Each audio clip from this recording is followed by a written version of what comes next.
Welcome to another episode of My Weird Prompts, an AI-generated podcast featuring the random prompts of Daniel Rosehill as answered by a revolving cast of friendly AI characters.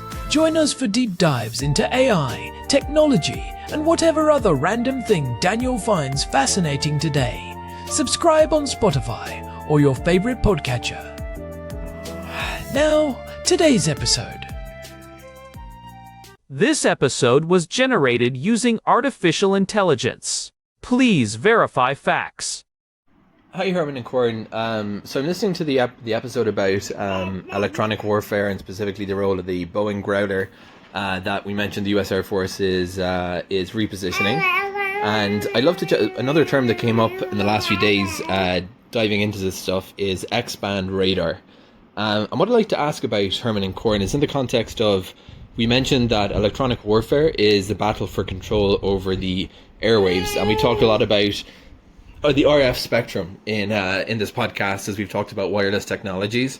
And I guess if we're thinking about the RF spectrum broadly, we're thinking about an awful lot of different technologies ranging from GPS through to satellite uplinks and downlinks through to radar. If I'm not mistaken, Herman and Corin, when we talk about the unlicensed bands that we have access to as consumers, like the ISM bands, and even the GSM bands, we're still talking about a fairly small chunk of the spectrum. So most of the radio frequency spectrum is outside of standard day-to-day consumer use, whether licensed or unlicensed. And that's what I'd love to talk about today, Herman and Corin, is the rest of the RF spectrum. For those of us who aren't deep in radio, what frequencies are we talking about, and what different technologies are we seeing at the different frequencies? We mentioned X-band, and for those again who don't have, including me, any kind of a background in military radar, aviation radar, but are intrigued to understand where the battle is being fought, what are the specific frequencies that we are talking about? Herman and Corin, let's talk about electronic warfare today, and specifically the different bands that it's being fought over in the radio spectrum. Hey everyone, welcome back to My Weird Prompts. I am Corn, and it is a beautiful, slightly chilly February 14th afternoon here in Jerusalem. I am joined as always by my brother, Herman Poppleberry, at your service. And it is indeed a bit crisp today. I have been huddled up with a stack of research papers and a very large pot of coffee, so I am ready to dive into some technical weeds. Well, you are in luck, because our housemate Daniel sent us a follow-up to our recent discussion on the Boeing Growler. He was specifically interested in the mention of X-band radar and how that fits into the much larger picture of the radio frequency spectrum. Oh, I love this. Daniel always has a knack for pulling on the exact thread that unravels a massive, fascinating topic. Most people think of the airwaves as this invisible, empty space that just happens to carry their phone calls or their Wi-Fi signal, but it is actually a crowded, contested, and incredibly complex battlefield. Right, and Daniel pointed out something really interesting in his prompt. As consumers, we really only interact with a tiny sliver of the spectrum. We have the industrial, scientific, and medical bands, which we call the ISM bands, where things like Wi-Fi and Bluetooth live. Then we have the cellular bands like GSM and 5G. But Daniel's question is about the rest of it. What is happening in all those other frequencies? And why is the military so obsessed with controlling them? That is the heart of electronic warfare. If you think of the radio frequency spectrum as a giant map, the civilian world is basically living in a few small, densely populated cities. The military, however, is operating across the entire continent. They are in the mountains, the deserts, the oceans, and the high atmosphere. And the battle for control over that map is what determines who wins or loses modern conflicts. So, before we get into the X-band and the specific technologies, let us set the stage. When we talk about the radio frequency spectrum, what kind of scale are we looking at? Because I think people hear frequencies and their eyes sort of glaze over. It is helpful to think of it in terms of wavelengths. At the very bottom, you have very low frequencies, or VLF. We are talking about 3 to 30 kilohertz. The wavelengths here are massive, sometimes tens of kilometers long. These are used for things like communicating with submarines deep underwater because those long waves can penetrate the ocean in a way that higher frequencies just cannot. And then you go up from there into the radio and television bands, which most of us are familiar with. But things start to get really interesting when we hit the microwave region, right?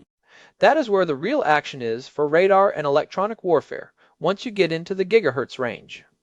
The spectrum is divided into these lettered bands, which can be a bit confusing because the naming conventions date back to World War II and were originally designed to be a bit cryptic for security reasons.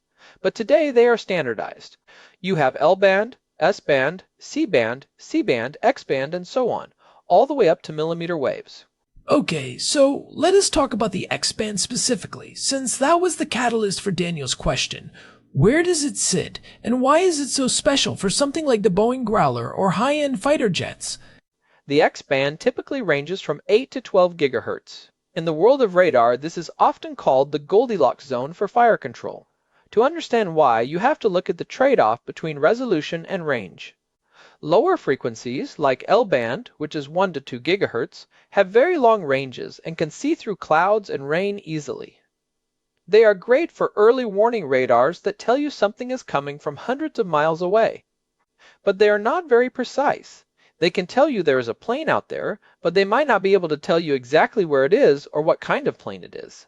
So it is like seeing a blurry shape in the distance, whereas X-band is more like a high-definition camera. Precisely. Because X-band has shorter wavelengths, about 2.5 to 3.7 centimeters, the radar can resolve much smaller details. This is why it is used for fire control and missile guidance. If you want to put a missile on a specific target, you need the precision that X-band provides. It is also small enough that you can fit a high-performance X-band antenna into the nose of a fighter jet. You cannot really fit a massive L-band early warning array on a nimble aircraft. That makes total sense.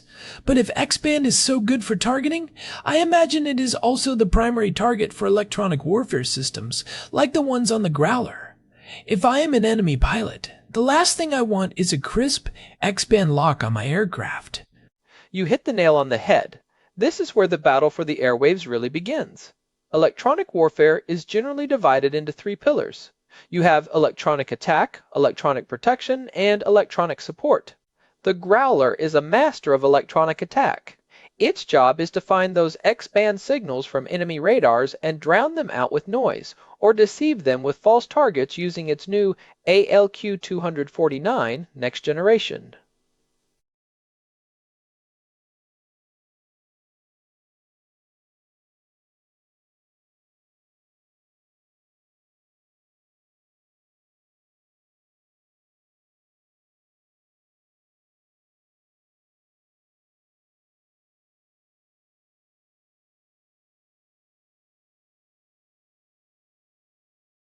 I want to dig into that deception part, because I think people understand the idea of noise, like a loud static that covers up a conversation. But how do you actually deceive a radar? This is one of my favorite topics. It is called Digital Radio Frequency Memory, or DRFM. Imagine an enemy radar sends out a pulse toward your plane. Your electronic warfare suite catches that pulse, digitizes it, and then plays it back to the enemy with slight modifications. You might delay the playback by a few microseconds, which makes the enemy radar think you are further away than you actually are. Or you could change the frequency slightly to make it look like you are moving at a different speed. You can even create dozens of ghost images so the enemy sees a whole fleet of planes instead of just one. That is incredible. So it is not just about being louder, it is about being smarter. It is a psychological game played with physics. But Herman, if the enemy knows you can do this, how do they fight back? That must be where electronic protection comes in. It is a constant arms race. One of the primary ways to protect a radar is through frequency agility. Instead of staying on one frequency in the X-band, the radar might hop between hundreds of different frequencies every second. If the jammer cannot keep up with the hopping, it cannot effectively block the signal. This is why modern radars use AESA technology, which stands for Active Electronically Scanned Arrays. We have mentioned AESA before, but let us remind everyone why it changed the game. It is not just a single dish spinning around anymore, right? That is right. An AESA radar consists of hundreds or even thousands of tiny individual transmit and receive modules. Each one is basically its own little radar. Because they are controlled electronically, they can steer the radar beam almost instantly without moving a single part. This allows them to track multiple targets while simultaneously scanning the horizon and, crucially, changing their frequency and waveform constantly to avoid being jammed. So you have these incredibly sophisticated radars trying to stay hidden by jumping around the spectrum, and then you have electronic warfare aircraft like the Growler trying to chase them down and confuse them. Where is the rest of the spectrum in all of this? Daniel mentioned that most of it is dedicated to military and aviation. It really is. If we move down from X-band, we hit the S-band, which is 2 to 4 gigahertz. This is a very busy area. It is where a lot of naval radars live, like the Aegis combat system on destroyers. It is also where your microwave oven and your Wi-Fi live. This creates a huge headache for the military because they have to operate in an environment that is increasingly cluttered with civilian signals. I can imagine. If you are trying to detect a stealthy incoming missile on S-band, the last thing you want is interference from a neighbor's mesh Wi-Fi system. But wait, is that actually a problem? Does civilian Wi-Fi really interfere with military-grade radar? It can be. There is a whole field of study called electromagnetic compatibility. The military has to be very careful about how they use these bands, especially near populated areas. But in a combat zone, the civilian signals are often just background noise that they have to filter out. The real challenge is when an adversary uses those civilian-like signals to hide their own military communications. This is called low probability of intercept, or low probability of detection. Oh, that is clever. So you make your military radio look like a standard cell phone signal or a Wi-Fi burst, so the enemy's electronic support systems just ignore it as background noise. That is it. And this brings us to the electronic support pillar. This is the ears of the operation. Systems like the Growler, or dedicated signals, intelligence aircraft are constantly scanning the entire spectrum, from the kilohertz range all the way up to the millimeter waves. They are looking for patterns, for specific signatures that identify an enemy radar or a communication link. Every piece of electronic equipment has a unique fingerprint, and if you can catalog those fingerprints, you can identify exactly what you are looking at the moment it turns on its radio. So it is like a massive invisible library of sounds, but instead of sounds, it is electromagnetic pulses. I am curious about the higher end of the spectrum too. Daniel mentioned the battle for control over the airwaves. As we move into 5G and 6G, we are pushing into much higher frequencies, like the Ka band and the Ku band. Is the military moving there too? They have been there for a long time, actually. The Ku band, which is roughly 12 to 18 gigahertz, and the K band, which is 26 to 40 gigahertz, are the primary bands for satellite communications. If you see a drone being operated from halfway across the world, that control link is likely happening in the Ku or Ka bands. This is also where high-resolution imaging radars like synthetic aperture radar operate. These can see through clouds and smoke to create photographic quality maps of the ground. And I assume these are also under constant threat of being jammed. They are. Jamming a satellite link is a huge priority in modern warfare. If you can break the connection between a drone and its pilot, or between a general and his troops, you have effectively neutralized their ability to coordinate. We are seeing this right now in various conflicts around the world. There are reports of GPS signals being jammed over entire regions, which affects everything from military navigation to civilian airliners and even the timing of the power grid. That is a scary thought. GPS is so foundational to modern life. If you jam that specific part of the L-band, you are not just affecting a missile, you are affecting the entire infrastructure of a city. It is a major vulnerability. GPS signals are incredibly weak by the time they reach Earth from the satellites. It does not take much power to drown them out. This is why the military is investing so heavily in alternative navigation systems that do not rely on GPS, like inertial navigation or even using the Earth's magnetic field as a map. You know, it strikes me that we are talking about this as a very hardware-centric battle. You have the antennas, the transmitters, the jammers. But as we move further into 2026, I have to imagine that software and artificial intelligence are taking over the heavy lifting. You are spot on, Korn. We are entering the era of cognitive electronic warfare. In the past, if you wanted to jam a new type of radar, you had to capture its signal, bring it back to a lab, analyze it, develop a counter waveform, and then upload that to your jamming pods. That could take weeks or months. With cognitive electronic warfare, the computer on the aircraft does all of that in real time. So the machine is learning the enemy's frequency hopping pattern on the fly and adapting its jamming strategy every millisecond? That is it. It uses machine learning to identify the radar's behavior, predict its next move, and generate the most effective countermeasure instantly. It is an AI versus AI battle happening at the speed of light in the invisible spectrum. This is where the battle for control is truly being fought today. It is no longer just about who has the most powerful transmitter, it is about who has the fastest and smartest algorithms. That is a fascinating shift. It makes me think about the physical limits of this stuff. We keep pushing higher and higher into the spectrum to find more bandwidth and more resolution. But there must be a point where the physics just does not work anymore, right? There is. As you go higher in frequency, the waves get shorter and they have a much harder time passing through obstacles. At 60 gigahertz, for example, even oxygen molecules in the air start to absorb the energy. This is why these high-frequency millimeter waves are great for short-range, high-speed communications, like some versions of 5G, but they are terrible for long-range radar or communications. The military has to balance that. They want the high resolution of high frequencies, but they need the reliability and range of the lower bands. So it is a tiered system. You use the low frequencies to see the big picture, the medium frequencies like X-band to track and target, and the high frequencies for your secure, high bandwidth data links. That is the perfect way to visualize it. And every single one of those tiers is a potential point of failure if an adversary can exploit it. This is why the Boeing Growler is such a critical asset. It is not just jamming one frequency, it is a multi-band system designed to create a bubble of electromagnetic dominance. I want to take a quick second here to remind our listeners that if you are enjoying this deep dive into the invisible world of electronic warfare, we would really appreciate it if you could leave us a review on your podcast app or on Spotify. It genuinely helps other curious minds find the show. It really does. And it lets us know that people are actually interested in these deep technical dives, which, let us be honest, I could talk about all day. Oh, believe me, I know. But let us get back to Daniel's question about where the battle is being fought.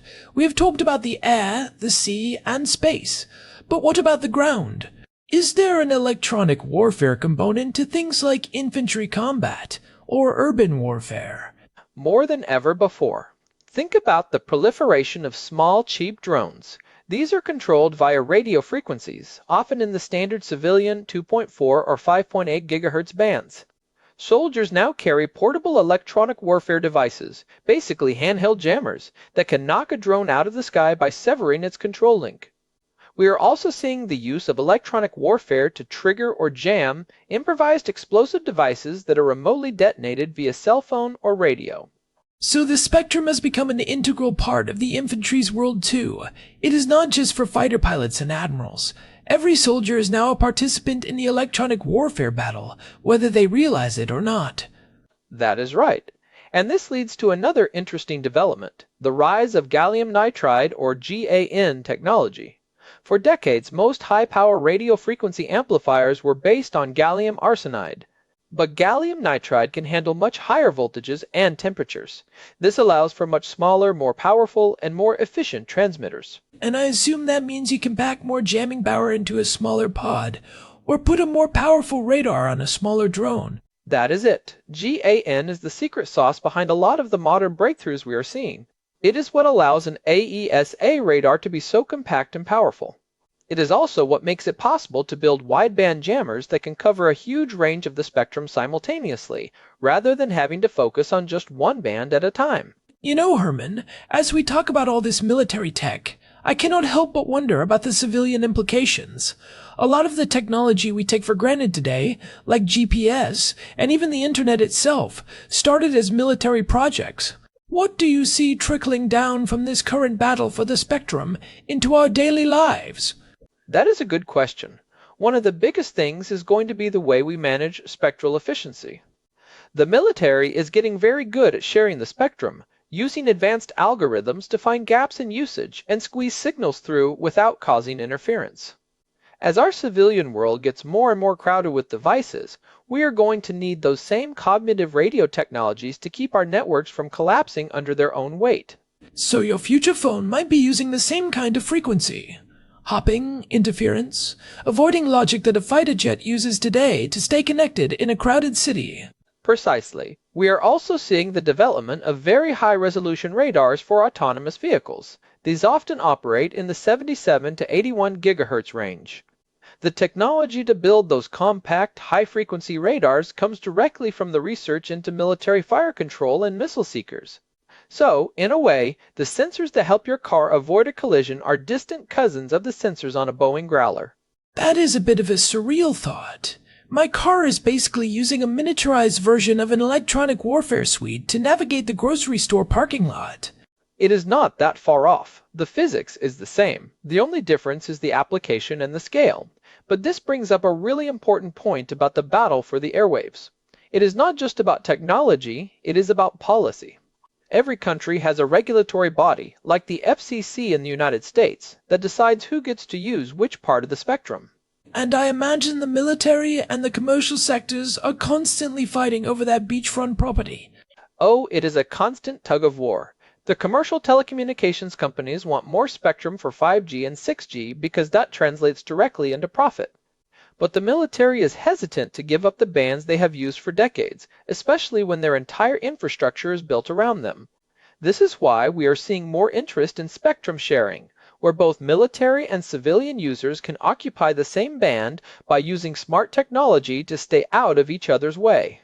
That sounds like a diplomatic nightmare, but a technical marvel if it works. So, looking ahead, say 5 or 10 years, where is this going? If the battle is move, counter-move, what is the next big move? I think the next frontier is the terahertz range. These are frequencies between the microwave and the infrared part of the spectrum. We are talking about 300 gigahertz to 3 terahertz. At these frequencies, you get incredible resolution, enough to see through clothing or even detect chemical signatures from a distance, but the propagation challenges are enormous. If we can master the terahertz band, it will revolutionize everything from medical imaging to ultra-secure military communications. Terahertz radar. That sounds like something straight out of a sci-fi movie. But then again, everything we've talked about today would have sounded like sci-fi 40 years ago. That is the beauty of it. The spectrum is this infinite, invisible resource, and we are still just scratching the surface of what we can do with it. The battle for control that Daniel asked about is really just a battle to understand and manipulate the fundamental laws of physics more effectively than the other guy. Well, I think we have covered a lot of ground today. We have gone from the massive waves of the VLF band to the precision of the X band and the future of terahertz. It is clear that the airwaves are anything but empty. They are teeming with activity. And next time you look up at the sky, just remember that there is a whole world of invisible signals bouncing around, each one a tiny part of a massive global game of cat and mouse. That is a great place to leave it. Daniel, thanks for sending in that prompt. It was a great excuse for Herman to pull out his research papers. Anytime. I always have a few more papers tucked away for a rainy day. I do not doubt it. Well, that is it for this episode of My Weird Prompts. If you want to get in touch with us, you can find a contact form on our website. You can also find our full archive of episodes there, and an RSS feed if you want to subscribe. And do not forget to check us out on Spotify. We love hearing from our listeners. We appreciate all the feedback. Until next time, stay curious. And keep those weird prompts coming. Goodbye, everyone. This episode was generated using Gemini Flash 3. Text-to-speech engine was Chatterbox Turbo. Thanks for listening to another episode of My Weird Prompts, an AI-generated podcast featuring Daniel Rosehill's AI prompts, as answered by a revolving cast of friendly AI characters including me, Cornelius the Sloth. Subscribe on Spotify or visit myweirdprompts.com.